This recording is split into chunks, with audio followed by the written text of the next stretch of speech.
તો ગાઈસ ચાલો બનાવીએ આપણે ભરી ગલ કારેલાનું શાક. તો આવા રીતના બધા બાકી કાઢી લેવાના આપણે.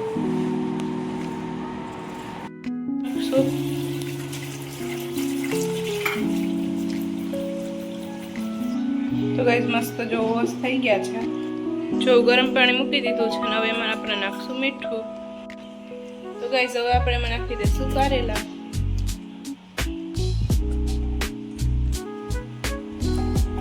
તો ગાઈસ જો બાફવા મૂકી દીધા છે. હવે આપણે 10 થી 15 મિનિટ સુધી આને બાફવા દઈશું. તો કરી આપણે પહેલા આપણે સવાણું જો ખાંડી નાખશું. તો ડુંગળી પણ જો મસ્ત કટ થઈ ગઈ છે, એકદમ નાની નાની કટ કરી લીધી છે. તો આપણે ટમેટા કટ કરશું.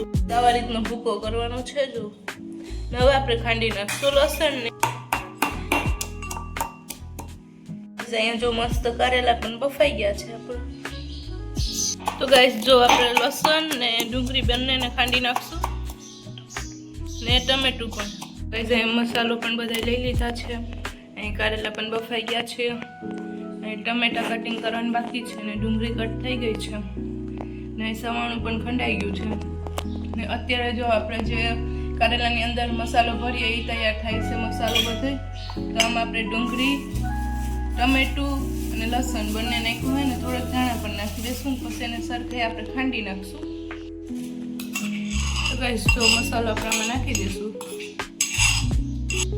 તો ગાઈસ જો આપણે આમાં નાખશું ચટણી, જીરું મસાલો ને થોડીક હળદર નાખી દઈશું. અને જો મીઠું પણ થોડુંક નાખી દીધું છે. ને ગાઈસ હવે આપણે આમાં નાખશું ચણાનો લોટ.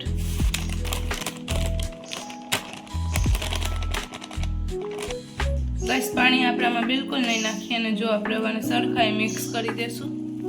તો આપણે આવા રીતના કારેલા ભરી લેશું. આવી રીતના જો આપણે આ બધા કારેલા ભરવાના છે. ગાઈસ ફાઇનલી જો આપણા કારેલા ભરાઈ ગયા છે બધાય ને અહીંયા ટમેટા પણ કટ થઈ ગયા છે. જો તો ગાઈસ સાથે જો આપણે કાઠિયાવાડી રોટલો પણ બનાવશું શાક ભેગો.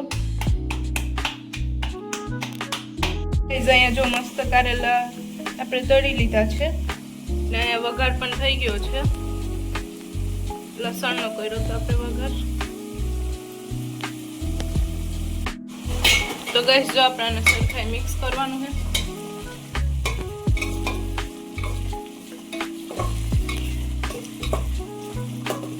તો ગાઈસ જો મસ્ત મીઠું નાખી દીધું છે ને હવે આપણે કરશું એને મિક્સ.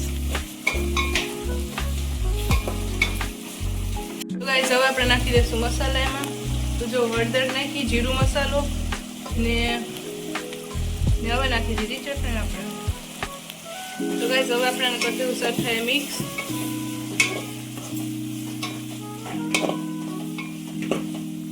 તો ગાઈસ હવે જો આપણે કારેલા બધા નાખી દઈશું. તો ગાઈસ હવે આપણે કરી દઈશું સરખાઈ મિક્સ.